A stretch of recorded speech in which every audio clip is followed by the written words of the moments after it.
podcast é um formato que nos últimos anos tem provocado muito interesse no público. É um programa áudio, gravado e editado, que está disponível em plataformas digitais. Pode ser comparado à rádio, mas com a vantagem de que pode ser ouvido onde e quando se quiser. O facto de nós andarmos sempre agarrados ao nosso telemóvel, ou o nosso telemóvel agarrado a nós, e de lá dentro não só haver um telefone como câmara e um processador poderosíssimo em que são incluídos imensos softwares, nomeadamente apps de podcast, fazem-nos ter essa possibilidade e esses podcasts no nosso bolso. Confere muita autonomia ao consumidor e pode estar a fazer várias coisas e pode estar a arrumar a casa, pode estar nas compras e em vez de dar aquele tempo por perdido está a consumir um conteúdo áudio e no fundo a ser acompanhado nas suas rotinas, nas suas tarefas. A vantagem da comodidade acresce ainda outra. Há podcasts para todos os gostos, sobre os temas mais variados. Um dos aspectos que eu acho que os podcasts,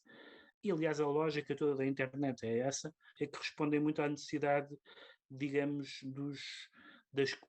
chamamos-lhe tribal, das comunidades de interesse, ou seja, há pessoas que gostam não daquelas coisas que toda a gente supostamente se interessa e que nós vemos às 8 da noite no telejornal, mas daquelas coisas específicas do género banda desenhada, aeromodelismo, etc. Apesar de poder ser comparado à rádio, o podcast pode ser criado a um nível menos profissional. Há amadores a começar projetos apenas com os dispositivos que têm em casa. É perfeitamente normal que quando não temos um estúdio, não temos microfones profissionais, não temos, como lá estava a dizer na outra pergunta, os meios suficientes para o fazer, é sempre um bocado difícil fazê-lo com o total de rigor e com o total de brio, mas é para lá que caminhamos. Sou eu que faço edição, mas eu ainda não sei bem fazer a edição como se fosse um profissional. Já está muito mais fácil, já flui de uma maneira completamente diferente, mas a edição é algo que nós todos tivemos que aprender a fazer, porque nenhum de nós sabia fazer a edição do áudio. Se a parte técnica pode ser feita por qualquer um, com dispositivos para gravação e acesso à internet,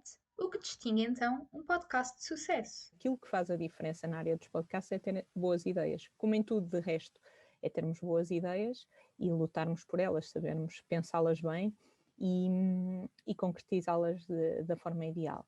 E nesse sentido, eu julgo que o mercado dos podcasts em língua portuguesa tem ainda muito caminho por fazer e por andar, e há muitas ideias ainda por concretizar. O que é que nos distingue? Bem, eu acho que é uma coisa que tem que distinguir a quase todos os podcasts agora, que é um bocado clichê, mas terem dinâmicas e terem rúbricas interessantes, tanto sozinhos como com os convidados, que é para terem uma melhor interação, para terem um melhor engagement com o podcast. Agora, é difícil distinguir-se no meio do mar de milhares de podcasts, mas acho que se um podcast manter a genuinidade, a assiduidade de publicação de episódios, a sua consistência, acho que consegue ir onde quiser, o resto tem por acréscimo.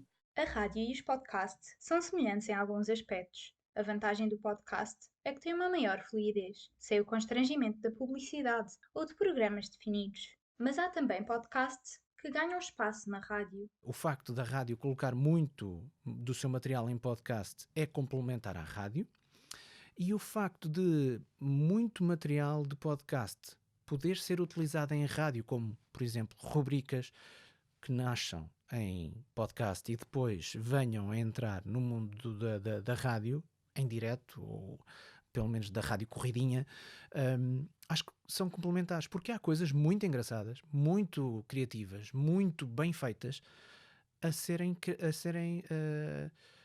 criadas para podcast. Portanto, acho que podiam e devem ser bem aproveitadas onde o áudio é rei, na rádio.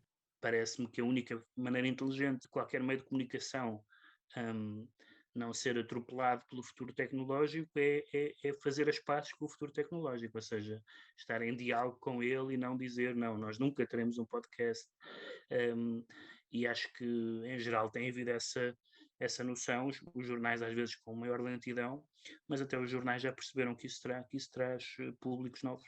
Já há bastante tempo que o podcast tem uma grande exposição no mercado internacional. De acordo com a plataforma Chartable, em 2020, o número de podcasts triplicou a nível internacional. O mercado do podcast tem um enorme potencial que pode ainda ser aproveitado através de um maior investimento na área, tanto a nível financeiro como criativo.